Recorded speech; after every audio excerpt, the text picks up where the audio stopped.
विधानसभेत राज्याचे अर्थमंत्री अजित पवार यांनी अर्थसंकल्प 2025-26 सादर केला। राज्यातील नवीन सरकारचा हा पहिलाच अर्थसंकल्प असून या अर्थसंकल्पात देखील अनेक घोषणांचा अक्षरशः पाऊस पाडण्यात आला आहे। यामधील काही महत्त्वाच्या घोषणा पाहूया। वीज दर इतर राज्यांच्या तुलनेत कमी। महावितरण कंपनीने येत्या 5 वर्षांसाठी विजेचे दर निश्चित करण्याचा प्रस्ताव महाराष्ट्र विद्युत नियामक आयोगाकडे सादर केला आहे। ऊर्जा क्षेत्रातील नियोजन व कमी दराच्या हरित ऊर्जेच्या खरेदीमुळे येत्या 5 वर्षात वीज खरेदी खर्चामध्ये 1,13,000 कोटी रुपयांची बचत होईल असा अंदाज आहे। यामुळे राज्यातील औद्योगिक वीज दर इतर राज्यांच्या तुलनेत कमी होतील। नवी मुंबईत इनोव्हेशन सिटी। नवी मुंबई येथे 250 एकर क्षेत्रावर नाविन्यात नगर इनोव्हेशन सिटी उभारण्यात येणार आहे। रतन टाटा महाराष्ट्र राज्य कौशल्य विद्यापीठाकडून मायक्रोसॉफ्ट कंपनी मार्फत 10,000 महिलांना कौशल्य व कृत्रिम बुद्धिमत्ता या विषयाचे प्रशिक्षण देण्यात येत आहे। प्रवासी जलवाहतूक व किनारी पर्यटनाला चालना देण्यासाठी प्रवासी आणि बंदर करातून सूट देण्यात आली आहे। बंदरांच्या करारांचा कमाल कालावधीही 90 वर्ष करण्यात आला आहे।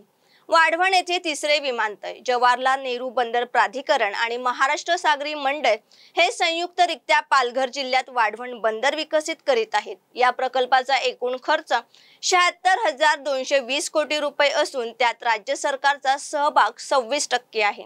ठाण्यात मेट्रो मार्गाचे जाळे। ठाणे वर्तुळाकार मेट्रो मार्ग तसेच पुण्यातील स्वारगेट ते कात्रज विस्तार मार्गिका प्रकल्पास केंद्र शासनाने मान्यता दिली आहे। पुणे मेट्रो रेल्वे टप्पा 2 अंतर्गत खडकवासला, स्वारगेट, हडपसर, खराडी आणि नळ स्टॉप, वारजे, माणिकबाग या 2 मार्गिकांचा 9,897 कोटी रुपये किमतीचा प्रस्ताव केंद्र शासनाच्या मान्यतेसाठी पाठवला आहे। मुंबईतील छत्रपती शिवाजी महाराज आंतरराष्ट्रीय विमानतळ ते नवी मुंबई आंतरराष्ट्रीय विमानतळ या मेट्रो मार्गाचे काम लवकरच हाती घेण्यात येणार आहे। नवी मुंबईतील उल्वे येथे 1,160 हेक्टर क्षेत्रामध्ये नव्याने विकसित होत असलेल्या नवी मुंबई आंतरराष्ट्रीय विमानतळाची दरवर्षी 90 दशलक्ष प्रवासी आणि 2.6 दशलक्ष टन माल वाहतुकीची क्षमता असणार आहे। या प्रकल्पाचे सुमारे 85% काम पूर्ण झाले असून चाचणी उड्डाणेही यशस्वीरित्या पार पडली आहेत। तेथून एप्रिल 2025 मध्ये देशांतर्गत विमानसेवा सुरू करण्याचे नियोजन आहे।